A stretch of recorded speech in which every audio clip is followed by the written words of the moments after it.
There is no real responsible homegirl. It's whatever you believe a responsible homegirl is. But no, I just believe what I make up in my mind and just make it sound good. But I'm not responsible at all. The stuff I do don't make no sense, but it just makes a way. I just make a way. Get your water and keep some wine. I should have had some wine. With exposure, execution, and consistency, there is nothing you can't do. Just keep planting. Hey y'all, I am Kiani, the responsible homegirl, and here I have my sister Naya and my line sister Nay, and we're just gonna chop it up about some money stuff because y'all know I created the Responsible Homegirl to help young adults with financial or being financially responsible and wealth conscious. So I just want to have a quick money conversation with y'all, and y'all tell me the first thing, please. The first thing that comes to your mind. So, can one of y'all tell me about an irresponsible financial decision that you ever made? I've blown my rent money knowing that the first was coming up in like a week. And in that moment, like, did you think about how I'm gonna get my rent money, or you really didn't care? I knew I was gonna get it back, but it wasn't like my initial focus at that time. I was like, I'm about to do this, and I'm gonna just have to figure out how I'm gonna get that back. Interesting. What about you, Nat? I don't really do irresponsible things. Like, let me stop. Tell a lie. What's some irresponsibility? Lord, I can write a book. I don't really know. Like, I move irresponsibly every day of my life. So I don't really know, like, where I should. Okay, so do you identify with being irresponsible, homegirl? Even though you say you make irresponsible decisions? Oh yeah, I definitely identify with it. I know what to do. I just choose not to do it. That's nice. I feel like a lot of people do that with their money. Like, they know what they do. Like, they know they need to budget. They know they need to save, but they don't do it. Why is that? Because I'm so stuck in the live in the moment type, live for today. I'm not really big on saving because I'm just like, I don't want to leave here. You can't take it with you. I can't take it with me. So I'm just like, I'm going to spend it. I know I'm going to make it, and I'll save later down the line. It's just something I keep putting off, but... When is later down the line, though? When I die. Oh, my God. Yeah, I think about that a lot, too. Like, I'll have a trip booked for every month, and it's like, yeah, the flight's paid for, but, you know? I gotta figure out the rest of the logistics after the fact, but I'm always like, I'm going to get it back. That's very interesting. Yeah. I feel like people have to reach a certain place in their life, like, they get sick and tired of being sick and tired to actually do something right. Y'all just ain't reached that point yet. Yeah, because I feel like I do get it back when I need it back. Yeah. And I feel like for me, I'm not going to act like any of the time that I done fell short, but like I rarely fall short. Like I always got that mindset like, oh, if I do this, I'm going to get it back. And I literally always get it back. So it's like, you know, like God just got to show you sometimes. So I feel like it's a difference between y'all because you have your own business. So you can really like say, oh, I'm going to hustle and work 4 to 5 clients a day and get the money back. But you working 9 to 5 on the other hand. Right. So how do you feel okay blowing your money and it may be another 2 weeks before you get another check? Hey, because I'm if I have to, I'm gonna do whatever I got to. If I got to tutor. What you gonna do? No, for real. What you gonna? Whatever I have to. What you gonna do? Edit that part. What? No. What you gonna do? If I have to tutor on the side, okay, write some papers. If I gotta write papers, you know, that's my hustle. If I gotta write papers, I'll do that. Yeah. You know, so you gonna figure it out. I'm gonna figure it out. Because I have to. I messed up that bad. I gotta figure it out. Okay. So even though like I consider myself to be a responsible homegirl now in the financial world, I wasn't always a responsible homegirl.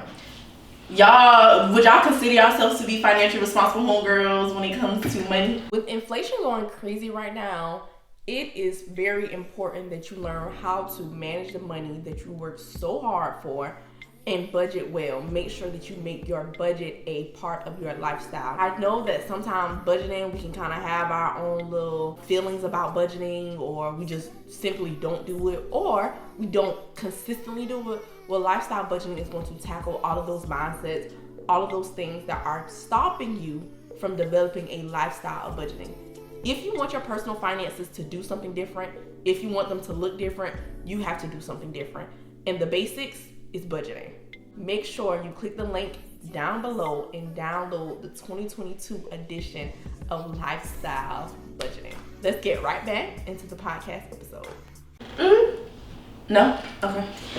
I feel like I may not do it. Oh my bad. I feel like I may not do it how you do it, or I may not do it how what y'all may think is the right way, but I always have a plan for how I do something. It works for you. Yeah, it works for me. It ain't just like I'm gonna be like, oh, I'm gonna get it back. I already know, okay, this next client, I'm gonna up her 25. I'm gonna charge her. Not sure anything. I'm gonna charge her $325 because I want this full 25 big. I'm gonna get it right back tomorrow. I mean, I'm gonna make it work. Okay. That's the great thing about being your own boss. You make your own prices. You do your own thing. And I don't have a set price list, so I charge them how I want to charge. Got you. You had something you wanted to add? Come straight. Okay. The reason why I asked that question though is because I feel like just because you don't fit the box of Kiani and how Kiani portrays being a responsible homegirl, that don't mean you're not a responsible homegirl. Right. Y'all get what I'm saying? Okay. I'm not though. You're not? So do you like the Responsible Homegirl brand? Yes, I love the brand. I feel like I'm my type of responsible homegirl. I'm not the real type of responsible. No, there is no real responsible homegirl. It's whatever you believe a responsible homegirl is. But no, I just believe what I make up in my mind and just make it sound good. But I'm not responsible at all. The stuff I do don't make no sense, but it just makes a way. I just make a way. How you feel about it, man? I feel like it's something that where I'm always aspiring to be. Interesting. So it's like you see the blueprint. Not necessarily saying that you are the blueprint, but you're my blueprint. But you see the blueprint and you know, like, okay, these are the steps or the tools to get here. Right. I'm not necessarily there yet, but I'm striving to get there. So I feel like, a step up, you know? Yeah. Growth takes place. It's a journey, you know? So, yeah. Absolutely. Okay, one last and final question. How do you all envision your finances for the future? Like, talk to me about that. Definition, please. Like, what's your like when you think about money and you think about your future? How do you want it to be? Like, you know, abundance, 6 figures, 7 figures, like. I just want to financial freedom. Like, I feel like it's different levels for everybody. So, like, what's your vision for your money in the future? I think it's just comfortability. Comfortability. And to me, it don't necessarily I'm making this amount of money. Okay. But it's like I'm just comfortable to the point where I could do whatever I want at any given time, you know. Yeah. So yeah. Okay. With me, I don't want to be comfortable. Like I don't want to be comfortable. Like I don't want I don't want to have to account for nothing. I don't want to have to, like be responsible when it comes to nothing. I want to just be able to live my car. I just want to live. Like I want to be more than comfortable. Like I want to be. Okay. I love both of y'all answers, and I just want to say like that is very possible, but it really starts with what you're doing with your money right now. Exactly. So like although like y'all, you say comfortability, you want to be able to do whatever, travel whenever. Same thing with you, like. How we manage our money with what we got right now is how we gonna manage it in the future, right? Because you don't want to get it and then lose it. Mm-hmm. And we done seen plenty of people who done got money, but it's not about what you get; it's about what you can keep. Exactly. What you keep, popping, bro. So thank y'all for this conversation. No problem. Thank y'all for watching, for tuning in. As y'all can see, we have on the Responsible Homegirl merch. You do not have to be Kiani's definition of a responsible homegirl, but deep down inside. Either you're aspiring to be a responsible homegirl or you are a responsible homegirl just in your own way. So make sure you go to the responsiblehomegirl.com, shop our new merch, get into the look, baby. The look. But thank y'all so much and continue to rock with me. Follow me on all social medias at The Responsible Homegirl. And always remember, with exposure, execution, and consistency, there is absolutely nothing you can't do. Period. See y'all soon. If you love the Responsible Homegirl podcast, there are plenty of ways to show your support.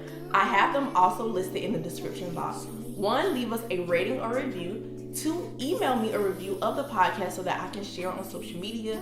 3, I have listed our PayPal where you can send whatever you feel led to send. Or 4, by joining our Patreon, our exclusive community where we host book clubs and we talk about all things personal finance and entrepreneurship. Whatever you decide to do, just know that I am so grateful and I appreciate you for sharing the Responsible Homegirl with all of your homegirls and all of your homeboys. Thank y'all so much.